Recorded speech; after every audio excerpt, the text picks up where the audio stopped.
Welcome to today's video that I will use to go through and demonstrate how to set up and solve what are known as optimization problems. Optimization problems will be problems where we're trying to determine either the largest or smallest value that a function can take on, often referred to as max-min applications. We would have covered these already in earlier pre-calc courses when we did quadratics.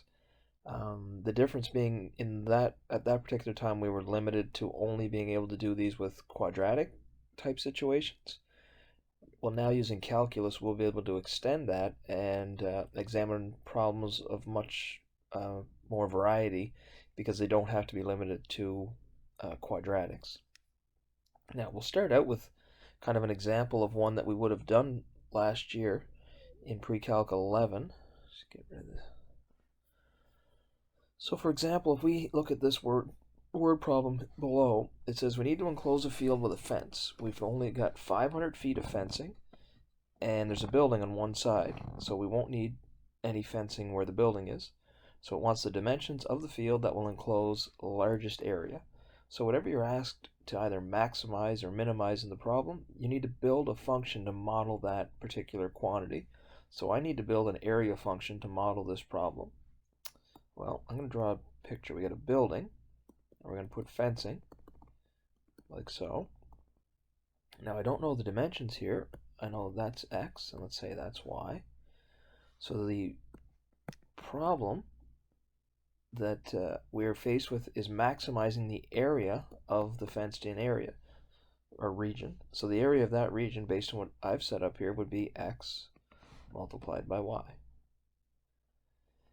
Well, the goal is going to be in these questions is to create explicit functions, meaning I want area in terms of a single variable, not multiple variables like this. So what I'm going to do now is go in the problem. There must be some other, it's called a constraint. It's like a limiting quantity. Up here I talk about a constraint. In this question, the constraint would be I only have so much fencing. I've only got 500 feet of fencing. Well, if I'm going to enclose a maximum area, I would suggest we use all of that fencing. So based on what I see here, there's going to be a fence running down the left side here, fence down the right side. Well, each piece of fence there is going to be x units long. So there's going to be 2x, 1, 2. And then I'm going to have another piece of fence across the front that will be y meters in length, or feet, I guess we're talking about in feet here. And those three pieces of fencing summed together should give us our 500 feet of fencing. So what I'm going to do is rearrange for one of the two variables. In this case, y would be the easiest to rearrange for, 500. Take away 2x. So I go back to my area function, and I replace the y, with what y equals. So my new function becomes, my new function would just become x instead of y. It's 500 subtract 2x. Then we're going to tidy up this function as best we can. So this would become minus 2x squared plus 500x. Well, just from our knowledge of pre-calc 11, we would have easily been able to do a question like this, and what we would have done in last year is we would have found the vertex.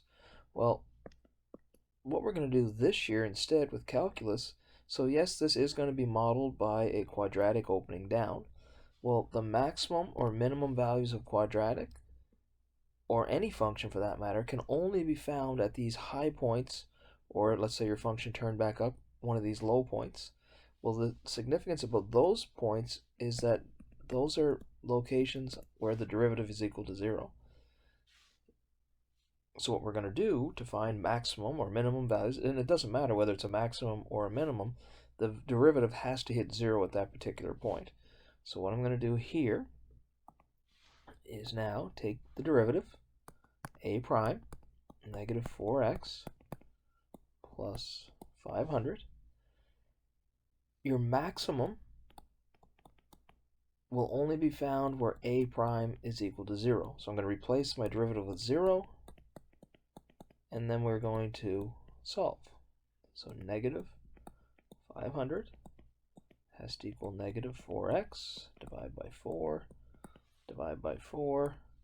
So that's going to give me negative 120, oh sorry, this is my negative 4. Negative 4, positive 125 equals x. Now if we go back up to our diagram, and so what was x?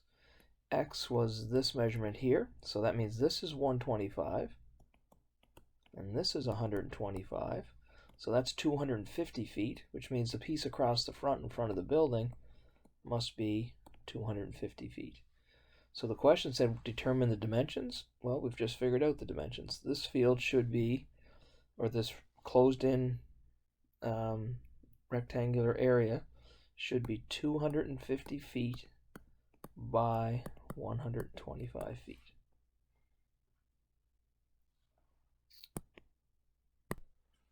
So that's our first attempt at an optimization problem. Now we're going to go through a variety of those problems here over the next portion of this video.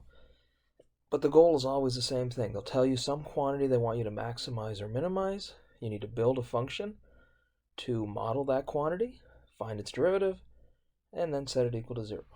So on we go here to our next problem. So the next problem says we've got a piece of tin 40 centimeters wide across the top edge here, and you're going to fold this up to make a gutter, like a rain gutter. Well, they kind of show you things here, but basically you had your piece of metal that was 40 like this. Well, then you're going to pick two spots, let's say here and here, and then you're going to fold this up, and you'll end up with a shape that looks like this. Well, in order for that rain gutter to carry maximum capacity, basically the area of the end of it has to be as big as possible. Well, if this little piece that we bent up was x, and this little piece was bent up was x, and this was originally 40, now the whole thing, but we've cut x out of here, not cut it out, but we bent it up here, and we took this x and bent it up straight up the top this way, that would only leave 40 subtract 2x for across here. And now, even though it didn't come right out and say maximize area, that's really what we're doing here. So it's pretty much the same as the last one now, similar anyway. So it's x multiplied by 40 minus 2x. Multiply. We'll get negative 2x squared plus 40x. The only way to get maximum is at the point where the derivative is equal to 0. So a prime is negative 4x plus 40. Set it equal to 0. So 4x has to equal 40. X would have to be 10. What did it ask here? How deep will the gutter be? Well, there's the answer. The gutter should be, because that's the depth of the gutter right here, x. So this gutter should be 10 centimeters deep. You always should make sure you answer the question that's asked. There it is. Okay, here's another one. So this time we're going to construct a box whose base length is 3 times the base width. The material used to build the top and the bottom costs $10 a square foot. Material for the sides is $6 a square foot. If the box must have a volume of 50 cubic feet, determine the dimensions that will minimize the cost. Well, let's see what we got here. So we have a box. The base length is 3 times the base width. Okay. Not great at drawing these things, but you get the idea. So we've got the base length is 3 times the base. So let's call this W. Let's make this then 3W. Remember, your goal ultimately is to have one variable at the end. So the opportunity to limit your number of variables as soon as possible is obviously to our advantage. I'm not sure the height of this box. And we want to minimize the cost. Well, the cost to make this box is going to be, so the top and bottom, top and underneath here, the bottom, they are going to cost $6 or $10 a square foot. Well, the bottom and the top are both 3W times W, so the area of those is 3W squared, and that's going to cost $10 a square foot. Plus, now we got the sides. Well, I've got this face here and the one on the back side here are both going to be, oh, I forgot to double this because there's two of them, right? Times 2. And then I've got W times H times 2 because of this one and the one in the back, and that's going to be $6 a square foot. And then we also have this front face here and the back face over here, which are both 3W by H. So 3W times H times 2, and that's also $6 a square foot. All right, so let's tidy this up and see what we're dealing with here. So this is going to be 60W squared plus 12WH plus 36WH. I could combine these two together. 60W squared plus 48WH. And then this is pretty typical of what we run into. So we end up with one too many variables. So I've got this extra H thrown in here. So we go to the problem and then we try and find out what's there as in this question, the constraint. So in this question, we're limited by the volume of the box must be 50 cubic feet. So I say, well, I know how to get the volume of a box. The volume would have to be length times width times height. So it would be 3W times W times H. So the volume here would be 3W squared H. Well, we're told that that volume must be fixed at 50, which would allow me to fairly easily, I want to get H by itself. So I'm going to divide both sides by 3W squared. And now we'll go to our cost function. 60W squared plus 48W. Replace, what do I got on the go here? That should just be H. So this is gone now, this is gone. So H is this. Replace height with 50 over 3W squared. So again, the advantage of doing that is that now you only have one variable on the go, just the variable W. So your cost here will be 60W squared. 3 goes into 48 16 times. 16 times 50, I think, is 900.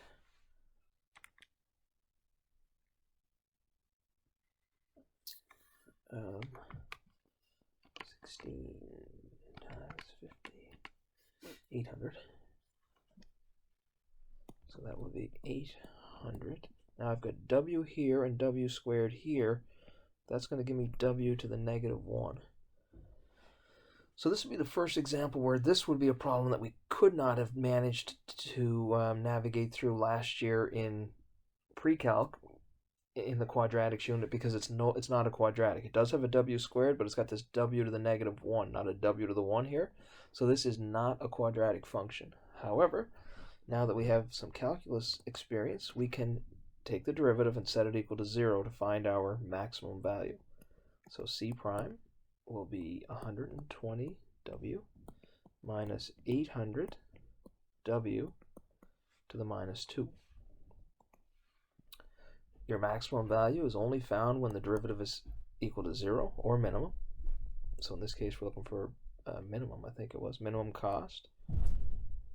Yep, minimize cost. So when I set this equal to 0, it's 120W, subtract 800 over W squared. So we're going to, I would multiply everything here by W squared. So 0 equals 120W cubed minus 800. Now let's solve for W. So 800 is 120W cubed. Divide by 120, and then take the cube root. So that's going to be gone. So W is going to be the cube root of 800 over 120, which turns out to be, let's see here, so 800 divide that by 120, take the cube root of that.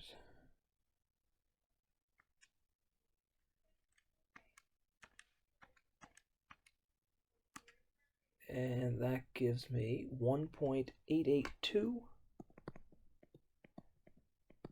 And we are in, what measurement here?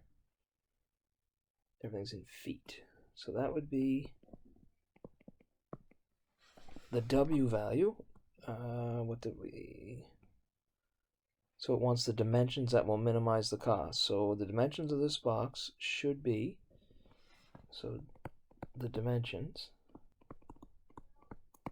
should be 1.882 feet by 3 times that. Remember, the length is 3 times that.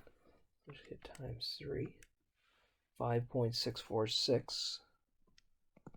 646 feet. And then the height, if you remember, we had a little formula for the height. The height is 50 over 3w squared. 50 over 3, w being this number, 82 squared, and that'll give us our other dimension. So our other dimension is 50 divided by 3 times 82 squared, 4.706. Now, just as a cross-reference here to see that we have at least a chance to be right, remember that it said the volume has to be 50. Now, we've done some rounding, but when we multiplied the length by the width by the height of this box, we should get something really close to 50. So let's see how I make out here. So that times 5.646, and times that by 1.882, and look at that, comes out to be volume is 50 cubic feet. So I'd be fairly confident that I had navigated myself through that problem properly. Alright, on we go. The U.S. Postal Service will accept a box for shipment only if the sum of the length and the girth, so the distance around the box, does not exceed, so girth is the distance around the box, does not exceed 84 inches. So we've got a box. Now this time it says find the volume of the largest box having a square end, and that's really important. So the end of the box is square, so it's, let's say, x by x, then it's some length, like so. Now this is what the U.S. Postal Service is saying. The distance around the outside of the box, like this, plus the length of the box cannot exceed 84 inches. So I want to figure out what is the volume of the largest box that has a square end that could be shipped. Well, I don't really know what the length of this box is, so here's what I do know the volume of it would be, though. X by L. So the volume right now is x squared L. As has happened in every single problem so far, we have this extra variable L. That's where we're going to bring in the 84 inches. All the way around the outside of the end would be 4x's plus the L should give you, to get the maximum size box, that should equal 84. So let's isolate for L. L would be 84 minus 4x. That'll switch our volume to x squared. Replace L with 84 minus 4x. Volume is 84x squared minus 4x cubed. So again, you can see we're into no longer quadratic functions. This one's a cubic function. With calculus, we really don't care what kind of function it is. We just find its derivative. 168x minus 12x squared. Now we set it equal to 0. So 0 equals 168x minus 12x squared. Now I've got to solve this quadratic, so it's got a GCF of 12x. So if I take out 12x, at least I assume, let's try 168 divided by 12. It does go equally 14. So this will be 14 minus x. So I get two possible values here that are what we call critical values. You remember from our work with curve sketching. So these would be the critical values of this function. I'm looking for the maximum, and in a case like this, x equals 0 wouldn't make any sense because that would be the minimum value, right? Because if x was 0, that means you don't have a box. So it's not that one. This one must be my maximum value. And find the volume of the largest box. So what they want me to do now is find the volume of this box. So the volume,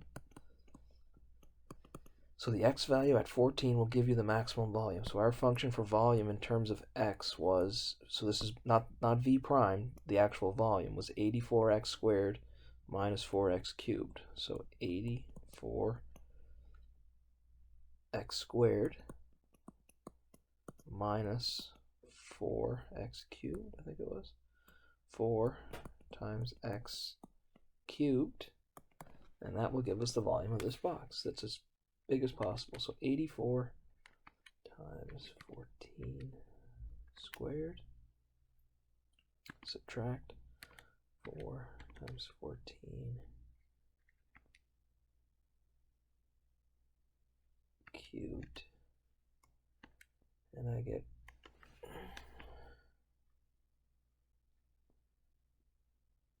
5,488.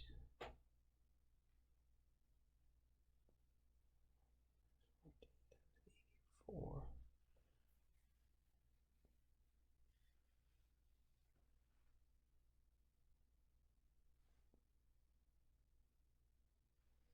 I get 5,488.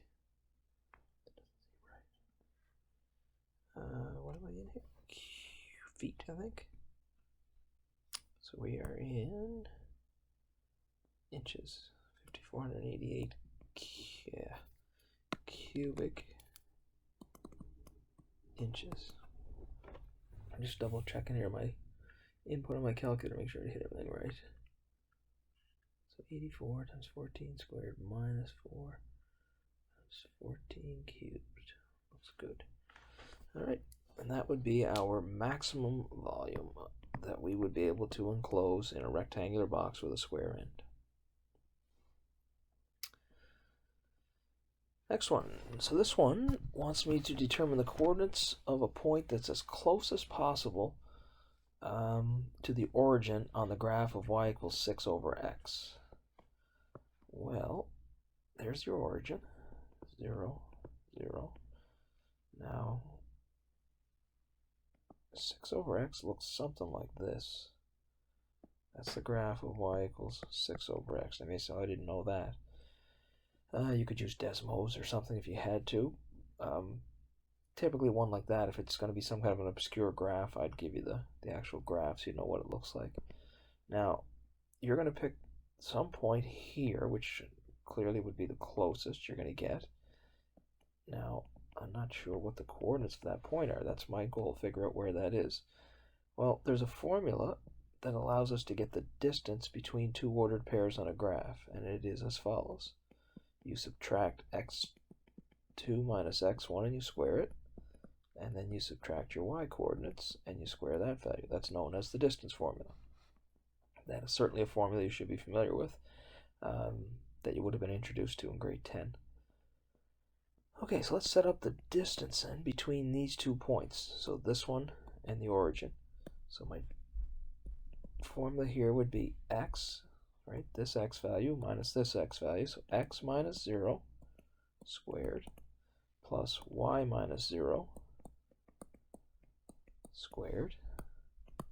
So right now I'm at, right, just x squared plus y squared. So the only dilemma we have here, like every problem so far, is I got this extra variable. I want an explicit function.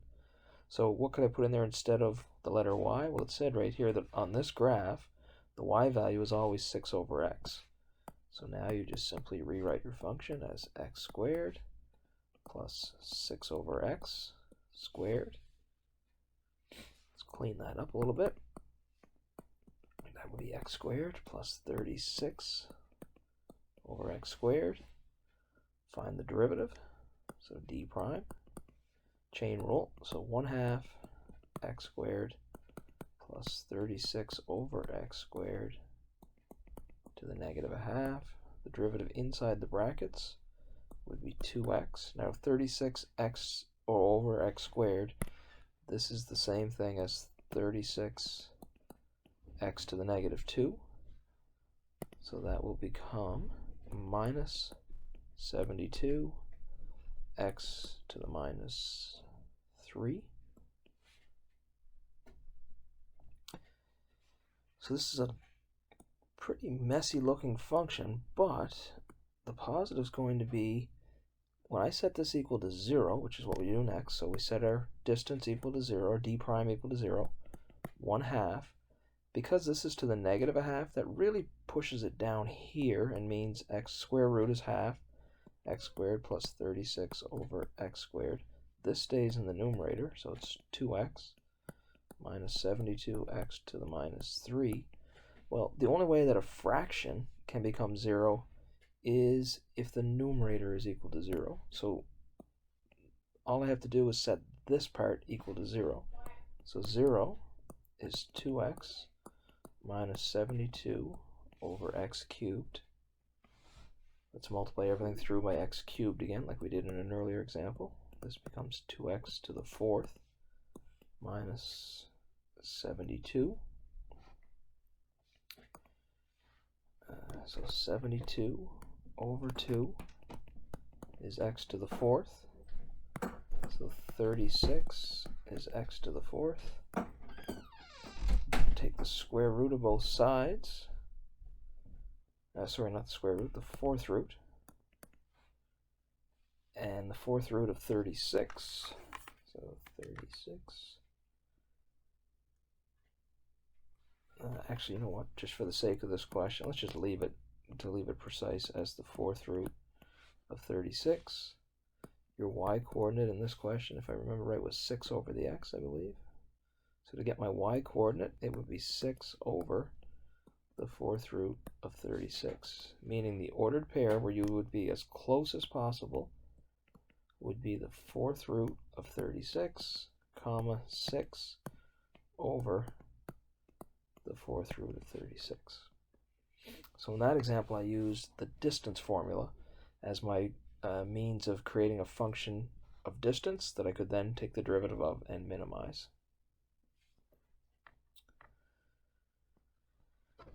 Okay, let's have a look at this one. So this one involves you're out here in the woods and you're trying to get from point A to point C in minimum time. Now, this is supposed to be a B here.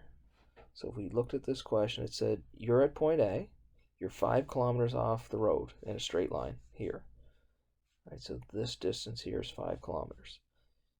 The road up this way, so if you go from the road up to point C where you're trying to get to, that's 10 kilometers.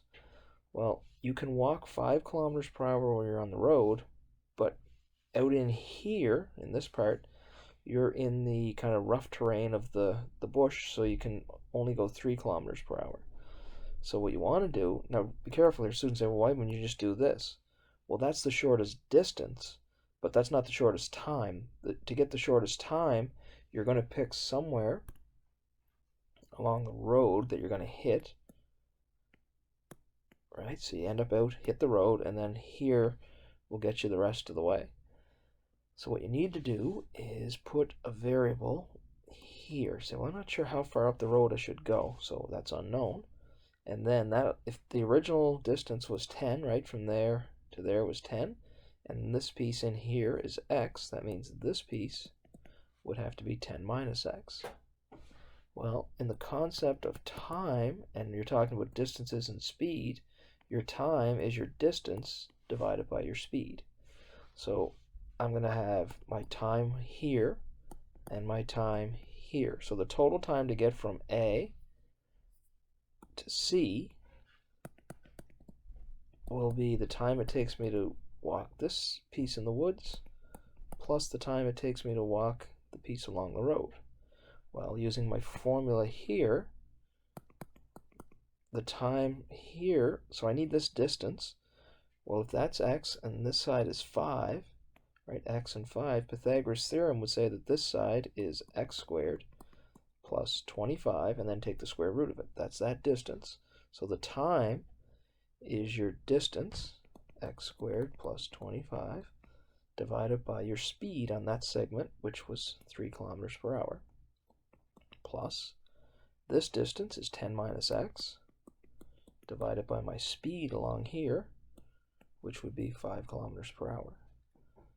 Well, good news is that this function this time is all in terms of one single variable, x. So we're going to take the derivative. Now this really means 1/3, and this would be in brackets to the half. That's what square root means. So it's going to be 1/6 x squared plus 25 to the negative a half times 2x. Now this could be written as 10 over 5 minus 1/5 x. Well, this is a constant, so its derivative is 0. And then the derivative of anything times x is just that number, your coefficient. So there's our derivative. So to get the minimum value, you take the derivative and make it equal 0. So now let's see what we've got here. So we've got 2x. I've got 6 here. This is to the negative a half, so that means the square root. X squared plus 25, though, would be in the denominator. Take away 1/5. Well, we're going to rely upon hopefully you having a strong set of algebra skills here to solve this type of an equation. I think I'm going to move the minus 1/5 over here to give me 1/5 2x. Now there's a variety of ways you could approach this. I am going to, because I'm able to get a fraction on the left side equals a fraction on the right side, I'm just going to quickly cross multiply these. So 6 times the square root of x squared plus 25 has to equal 10x. I'm going to square both sides. That'll give me 36 when you square your 6. When you square your radical, we'll get x squared plus 25. This will give me 100x squared. 36x squared plus 36 by 25. So 36 by 25 is 900. And that will equal 100x squared. So 900. This will be 64x squared. We'll divide by 64. 900. Why don't we just leave it like that? Because now it'll actually, those are both perfect squares. So I'm just going to go 900 over 64 is equal to x squared. I'm going to take the square root of both sides. So the square root of 900 is 30. The square root of 64 is 8. So now I know where I should head for on the road. So 30 over 8, if I reduce it, divide them both by 2, would be 15 over 4. 15 over 4 is 12, so 3 3/4 would be my x value. Now let's go back up to our diagram and see what these numbers actually mean. So that means that I should head for a spot that is located 3 3/4 of a kilometer up the road, and then that would leave 6 1/4 kilometers for me to walk along the road. So head for a spot 3 3/4 kilometers. What do we say? East of point B along the road. East of B along the road.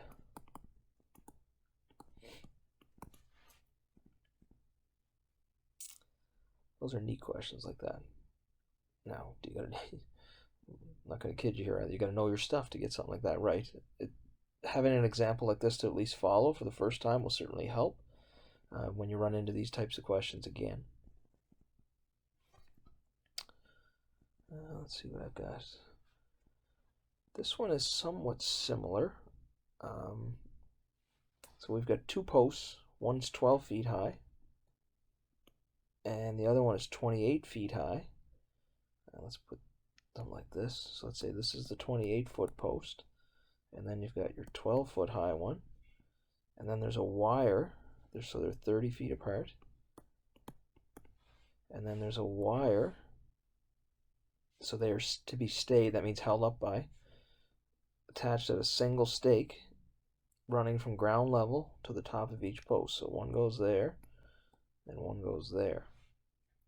So the question is, where should you put this stake so that the amount of wire you need to get from the top of each to, from the ground to the top of this one and the ground to the top of this one is as small as possible. So the key here is, well, the misconception is we'll put it in the middle. Well, that doesn't necessarily give you the shortest piece of wire to do this. So I'm going to call this piece X, which will make this piece 30 minus X. So my wire is going to be L1 plus L2.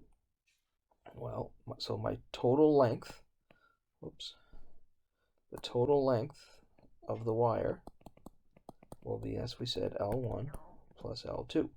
Well, I need a function now in terms of, let's say, X here. So this side, Pythagoras theorem, would be 28 squared plus X squared, take the square root.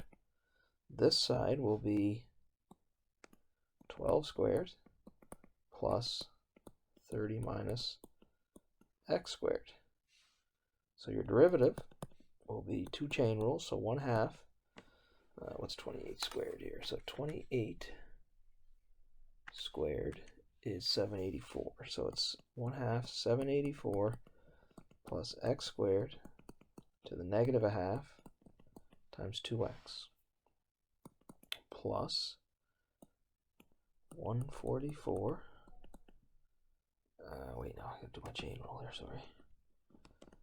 So it would be plus 1/2 144 plus 30 minus X squared to the negative 1/2, and then I'd have to multiply, I don't have room here, but I'd have to multiply by the derivative of inside of here, so that's constant. It's a chain rule, so 1/2 30 minus, no, it's not 1/2, it's 2. 2 multiplied by 30 minus X to the 1 times a negative 1. That's chain rule on 30 minus X squared. Okay, let's see what that looks like now when so we got to set this equal to 0 and solve. So this is a messy looking function. Let's see what we can do with it. So I've got 2x in the numerator. This has got a negative exponent, so it's going to the bottom. So 2 square root 784 plus x squared. Well, those 2's are gone. It simplifies that a little bit. Now I've got 1/2. Same, this is going to the bottom. It's going to be a square root, so it's square root 144 plus 30 minus x squared. And my numerator would be 2 onto 30 minus x multiplied by a negative 1. Those 2's are gone. Well, let's, like I did in the last one, this is going to be, as we said, that's gone. Why don't we take this whole fraction and move it over here. Now, because that's a negative, it's going to switch to positive, so it's going to be 30 minus x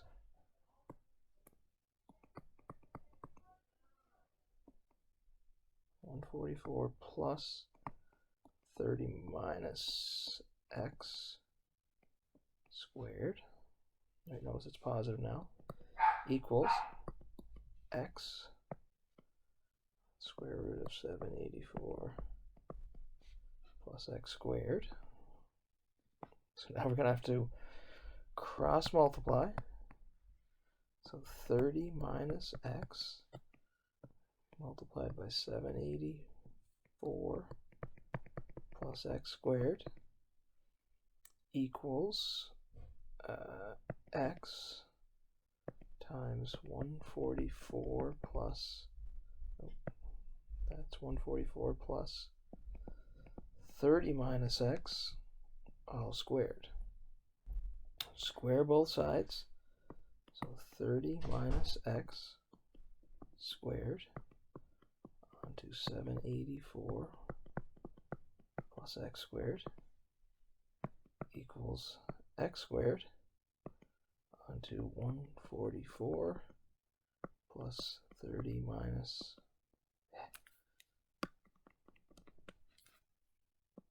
30 minus x all squared.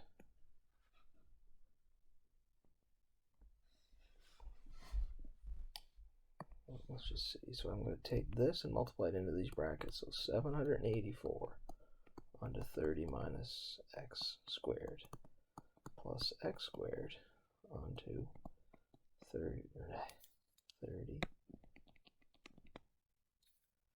minus x squared equals x squared times 144, I'm over here now, plus x squared onto 30 minus x squared. So what I notice here is that if I was to bring this now over here, that'd be a good thing because this and this would wipe each other out. So those are gone. So it's getting a little better. I've got 784 onto 30 minus x squared equals 144 x squared. Well, let's take the square root of both sides. Square root. So 784, the square root of that is 28 onto 30 minus x. That's what you get when you take the square root of that squared. And that would equal 12x. It's getting better. 28 times 30, so 28 times 30 is 840. So this is 840 minus 28x is equal to 12x. 840 is equal to 40x. Divide by 40, divide by 40, 21. So again, really dependent on you having a solid background in algebra, which I'm confident you guys do. So let's go back and see what we just found out. So it's saying that x should be 21. So where should the stake be placed? So the stake should be 28 feet to, or 21 feet to the right of the 28-foot post. So 21 feet to the right of the 28-foot post. Alright, so that is, as you can see, a fairly complicated example of an optimization problem. So I think I'm going to stop there for now. You've got a good variety now of samples that I've shown you. And like any other type of application, the best way to get yourself familiar with these now is to get into some practice problems and start working away at these. So we'll work away at these in class for a couple of days. If you have any questions or concerns, reach out and we'll see if we can get you pointed in the right direction. Thanks for watching.